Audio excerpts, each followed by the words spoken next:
From 1974 comes Future Tense, a short but powerful science fiction radio series that adapted the works of great writers like Heinlein, Clarke, and Pohl.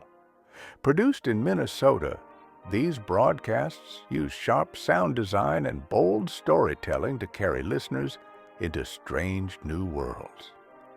Though its run was brief, each surviving episode offers a rare glimpse into 70s radio imagination. Tonight, journey back and experience the wonder of Future Tense.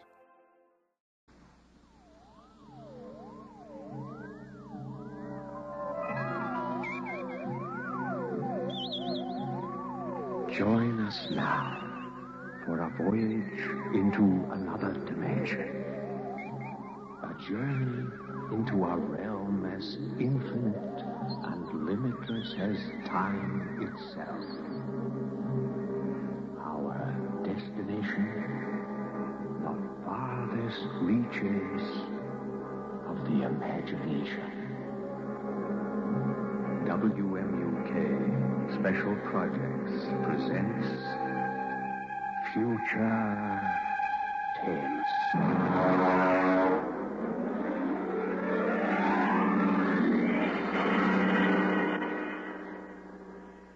Tunnel Under the World by Frederick Pohl.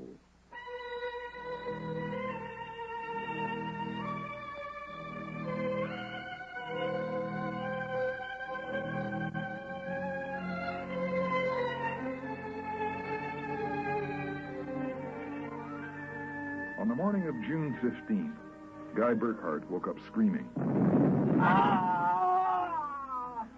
It was more real than any other dream he had ever had in his life. He could still feel and hear that sharp, metal-ripping explosion, that searing wave of heat. He sat up. Oh, Mary. Mary, where are you? Guy, what's wrong? You're trembling. Oh, where were you? In the kitchen cooking breakfast. What is it? I don't know. A dream, I guess. An explosion. Did you say explosion? Oh, yes. But that's the dream I had. What? I dreamed there was a big explosion, and then something sort of hit me on the head. Oh, good Lord. Oh, maybe there really was some sort of explosion, and it started as dreaming. Well, there will be an explosion down at your office if you don't hurry and get to work.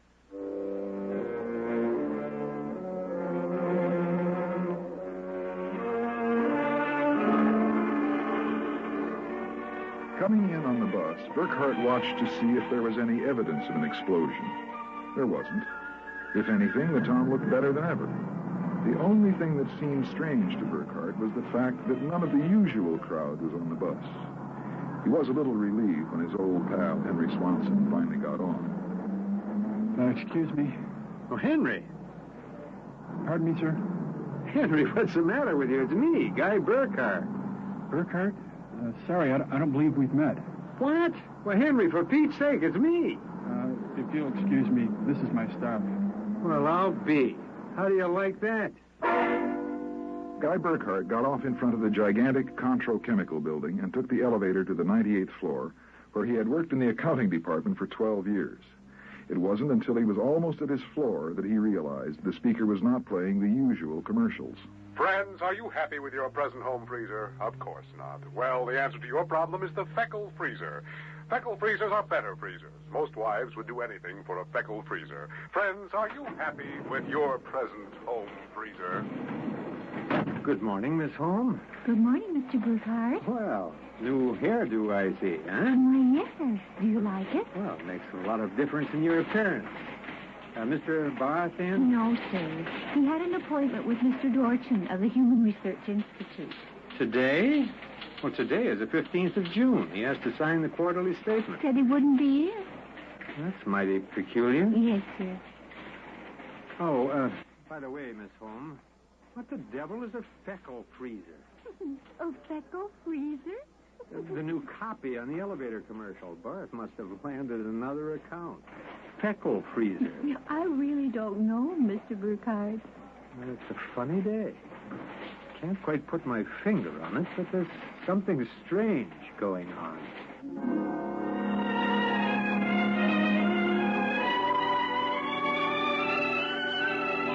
He couldn't shake the thought out of his mind.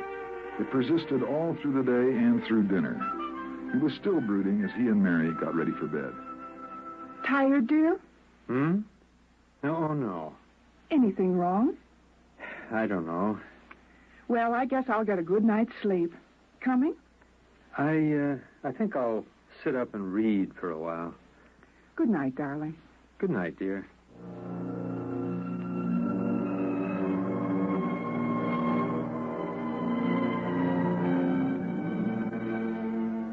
At exactly midnight, Guy Burkhart lapsed into a sudden, deep sleep.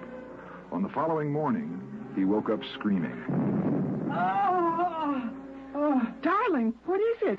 What's wrong? Nothing. A bad dream, I guess. Oh, you gave me such a shock. Oh, I seem to be having a lot of nightmares lately. Really? Yes, the one I had yesterday. And this is the same. A big explosion and then nothing. You had a dream yesterday? Well, of course I did. You had the same sort of dream. I? Guy, you're mistaken. I don't remember dreaming. Well, now, Mary, you told me that... Guy, you're mistaken. But, Mary... Maybe you dreamed I had a dream. Maybe you... Well, yes, I might have done that, I suppose. Everything did seem sort of strange yesterday. Oh, that's probably it. You better get dressed, dear. Today is the 15th. That's when the quarterly paper... 15th? Yes. Well, it must have been a dream, because yesterday was the 15th.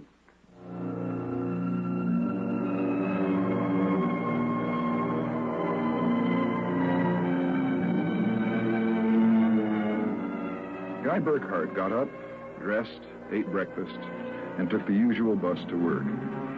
Once again, everything seemed even brighter and newer than usual. And once again, he was puzzled when he noticed none of the old crowd on the bus. Pardon me, please. Oh, now, look, don't shove... Oh, good morning, Henry. Morning. For God's sake, don't talk to me. Well, what is it? You're being followed or something? Don't you know? I was sure you remembered. Remembered what? I can't talk. This is my stop. Will you excuse me, please? Oh, but Henry. Well, Henry, for Pete's sake. As in yesterday's dream, Guy Burkhart got off at his stop and took the elevator to the 98th floor. The speaker in the elevator purred a new commercial this time. Marlin cigarettes. They're sanitized. Does your present cigarette make your throat feel raspy and unpleasant? Marlin cigarettes contain a miraculous new drug which actually gives you the sensation of smooth, creamy smoke. Marlin cigarettes. Marlin cigarettes. He walked down the marble corridor to his office. Good morning, Mr. Burkhart. Good morning, Miss Holmes. Do you like my new hairdo? Yes. Is Mr. Barth in? Oh, no, sir. He had an appointment with Dr. Dorchin at the Research Institute. I know. You know? Well, I guessed it anyway. And today is the 15th of June, and he won't be here to sign the quarterly statement, and I'm going nuts. Well, let me have a cigarette, will you? Yes, sir. Try one of these. They're Marlin. I never heard of Marlins before today. What are we, a bunch of guinea pigs? Something wrong, Mr. Burkhart? Wrong? Perish the thought, Miss Holmes. Perish the thought.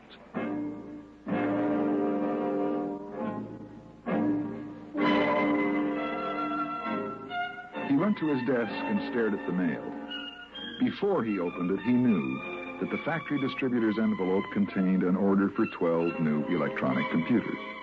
He knew that the Development Journal contained an article about a new method of transprinting selective brain circuits of human engineers onto the electric brain circuits of robot engineers to facilitate the operation of automatic factories. He knew that there was a complaint from Feinbeck & Sons about Contro Chemical's newest household robot circuit. After a long while, he forced himself to open them. They were exactly as he suspected. Hello? This is Swanson. Henry Swanson. What is it? Do you remember? Remember what? Just remember. All right, now listen, Henry. Let's stop playing games. Yesterday, either I was dreaming or you snubbed me on the bus. Today, the same thing happened. Oh, you do remember. Thank heavens. I thought so when I saw you, but I couldn't be sure. Well, what is it you want? Listen, tomorrow morning when I get off the bus, you get off with me. Be casual. They might be watching. Who may be watching? Swanson? Hello? You buzz, Mr. Burkhardt? Yes, I'm still out of cigarettes. Would you buy me a pack of Keltons? Wouldn't you rather have Marlins? I smoke Kelton. But, Mr. Burkhardt, Marlins have that soft, creamy smoke that's so soothing to your throat. Oh, do you really believe that stuff? Well, it's true. I wouldn't say this, Mr. Burkhardt, except that, well, I've gotten to know you pretty well. I've grown to admire you so much. Yeah, I see. Would you mind, Mr. Burkhardt, if I told you that for months now I've wanted to, well, to comfort you? I know how troubled you've been. Well, you've never mentioned your feelings before, Miss Holmes. April. My first name is April. Oh, that's a pretty name. You see, I do have your welfare at heart. That's why when I see you smoking Keltons, and I know Marlins are so much better, won't you let me buy some of them for you? I suppose so. Why not? Here, bring me a carton. Oh, thank you, Mr. Burkhardt. Guy. I think you ought to go. I'll be back.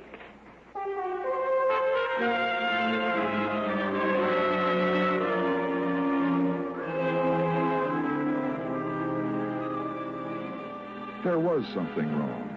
Something definitely peculiar about what was happening. The call from Henry Swanson, the strange behavior of his secretary, Miss Holmes, the new products, the dreams. Guy Burkhardt went home that night feeling like a man in a nightmare.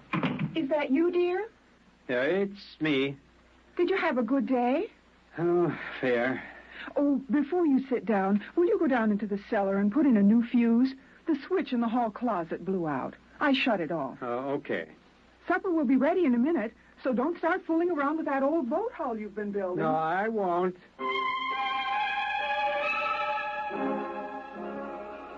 Mary? Yes? Come down here. Hurry up.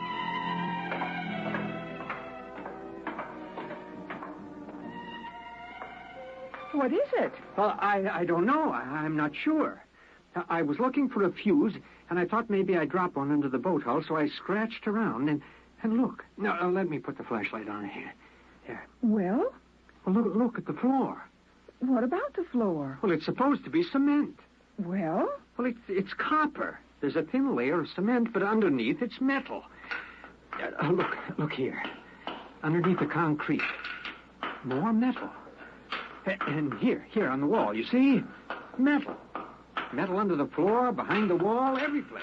Well, I don't really understand. Oh, Mary, I know this sounds crazy, but somebody, for reasons I can't even begin to understand, has taken this house and replaced it with a clever imitation.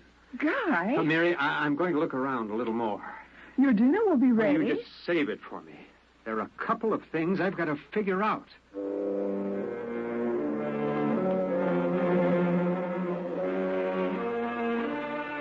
The following morning, Guy Burkhardt woke up screaming.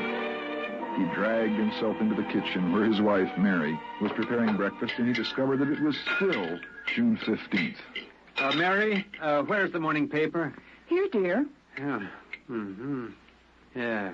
June 15th. Better hurry, dear. Today's the day Mr. Bart fills out the quarterly tax return. No, it isn't. What? He won't be there. He'll be at a meeting with that crackpot Dorchin at the Human Research Institute. Dr. Dorchin? Yeah, he'll be there.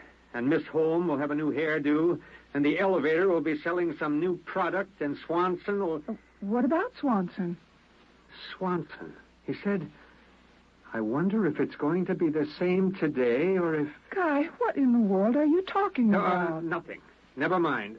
Where's my coat? But you haven't had any breakfast yet. Oh, I don't want to miss my bus. I'll see you tonight. Guy Burkhardt got on his bus. There were the same unfamiliar faces, the same unusually new-looking buildings, the same unusually bright sunshine. And on the customary corner, Henry Swanson, pale and introverted, climbed aboard. Excuse me, sir. Oh, that's quite all right. Do you remember the phone call? Yes. Oh, thank heaven. Get off at the next corner and follow me. Well, where are you going? There's an excavation for a building about a block down. Make sure you aren't followed. I'll go first. Burkhardt, here, behind the fence. Well, all right now, Henry. What's this all about? I'm not sure. At first I thought perhaps they were Russians. Now I'm beginning to think they're Martians. No humans could have accomplished what they've accomplished. Now, wait a minute.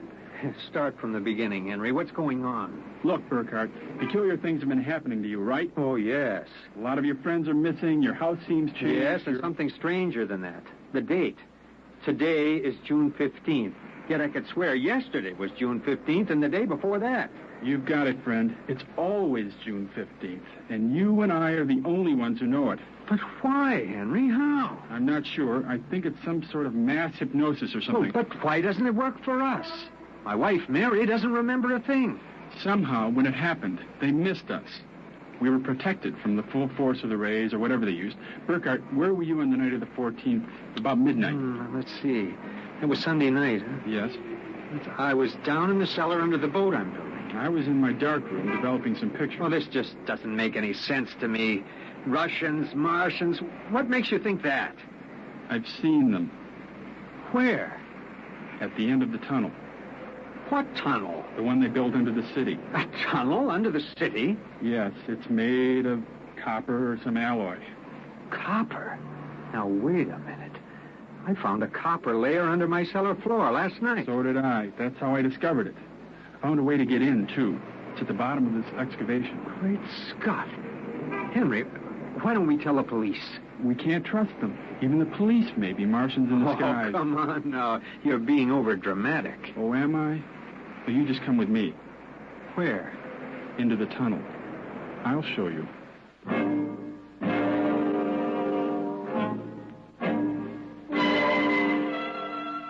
Henry Swanson led Guy Burkhardt through a small hole into the excavation.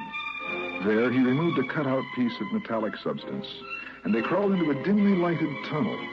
They walked for what seemed like 2 miles until Swanson held his finger to his lips. Shh, we've got to be quiet now. Henry, this is fantastic. But they've got a tunnel right under the whole town. You haven't seen anything yet. There's a room a little farther down. We'll be able to look through a glass in the door. Is it safe? Yes, unless one of them comes along. Now, come on. Okay.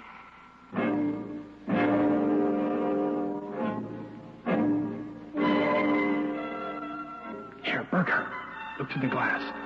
And just so I know I'm not completely insane, tell me what you see. Good Lord. Well? It's a tremendous panel with dozens of telescreens. In front of each a robot. They seem to be computing something. Yes, I watched. They're evaluating data on the screens. Have you gotten a chance to look at that data on those screens? No, I've been afraid to go in. There might be a warning circuit somewhere. If we knew what those robots were working on, we could go to the authorities. I'll risk it if you will. All right. It's worth the chance. We're lost anyway. Okay, open the door. So far, so good. Come on, let's take a look at that data. But don't interfere with the robots. Oh, don't worry. Here, let's look at the screen. Now, listen to this. Tests in the 47K12 group with Marlin cigarettes pulled 80% using a soft, feminine approach. Indications are that an extension of this approach would influence at least 70% nationwide. The direct elevator pitch pulled only 10%. This should be abandoned and a new series of high-persuasion personal elements introduced. Henry, do you know what this means? I haven't the faintest idea. Oh, this is crazy, but it fits the facts when I think about it. Do you know who's behind this? Martians? No, not Martians, Henry. Humans. What? Humans who are interested in developing the perfect propaganda machine. What?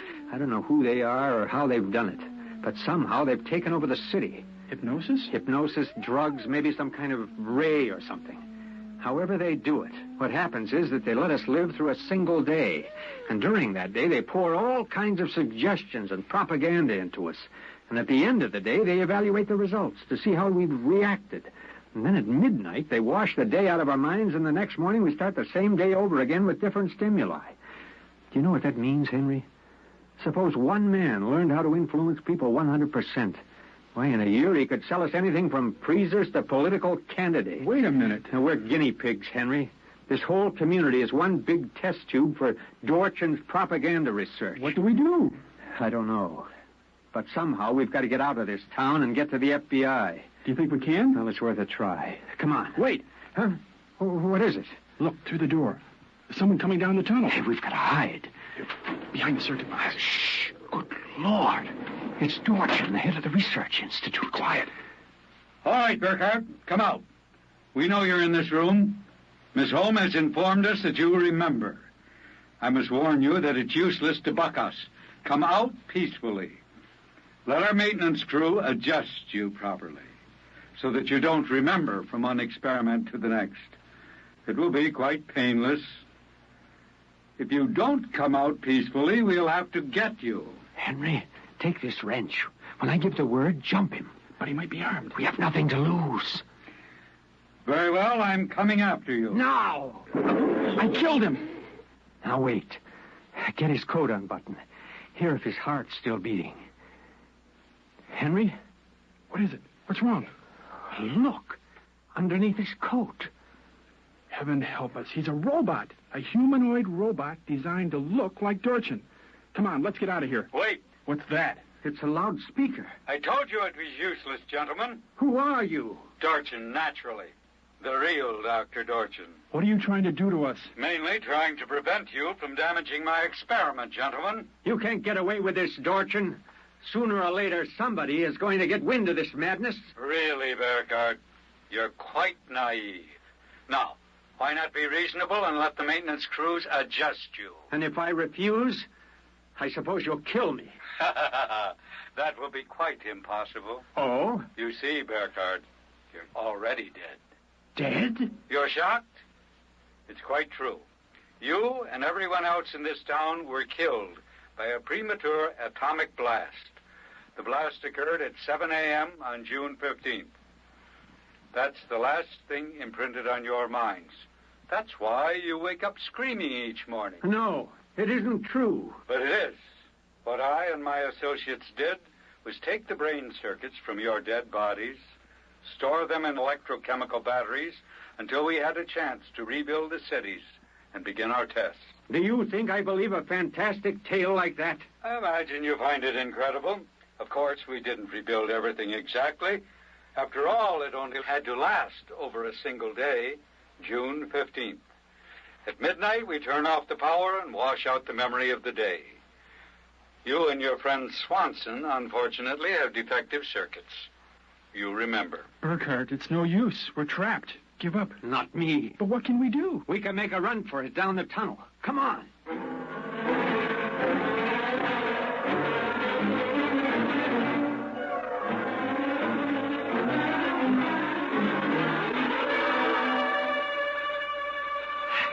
I think we made it. Open the door. Oh, no. No, I don't believe it. Swanson, look. They were standing on a ledge of smooth, finished metal. At their feet, the ledge dropped away into a chasm so deep they could not see the bottom. Beyond was only a glare so bright that their eyes could not stand to look into it. And yet, just at the limit of their vision, something towered. Something so huge it was almost inconceivable. Something. Burkhardt, Yes? this is Dorchin. Now do you understand why it's useless? The great looming figure moved closer. It seemed to take shape now, and yet it was so gigantic as to be unbelievable. It came closer. The glare was partially blocked. And then Guy Burkhardt knew that the huge shape was none other than Dorchin himself. You see how I did it, Burkhardt? I took your brain circuits and had them reduced so they could be transferred to tiny humanoid mannequins. That's what you are, Burkhardt, a tiny miniature of yourself. In this city, this whole experiment I'm conducting is built on a tabletop.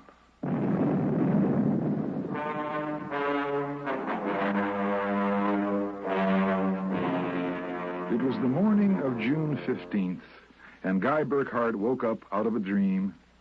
screaming.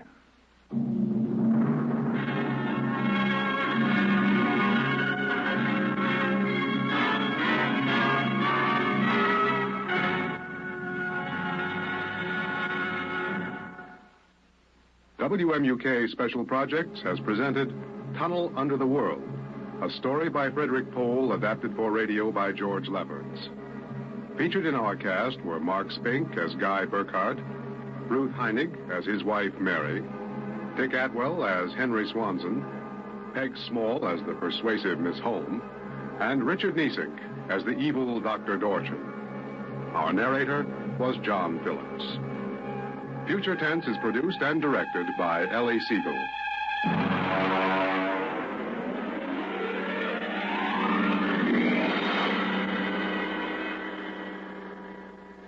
Well, folks, that's all for this episode here on Randy's Old Time Radio Shows. Now, bringing these golden oldies back to life takes no small amount of time and effort from our good friend Randy, cleaning up the audio, converting the files, and making sure each show has the best audio possible.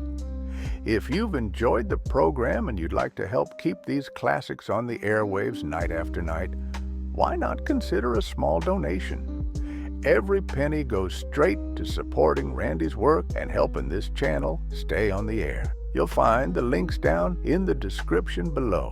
And for those of you kind souls who've already given, Randy tips his fedora to you.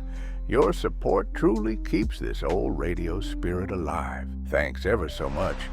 And until next time, keep those dials tuned and keep the memories rolling.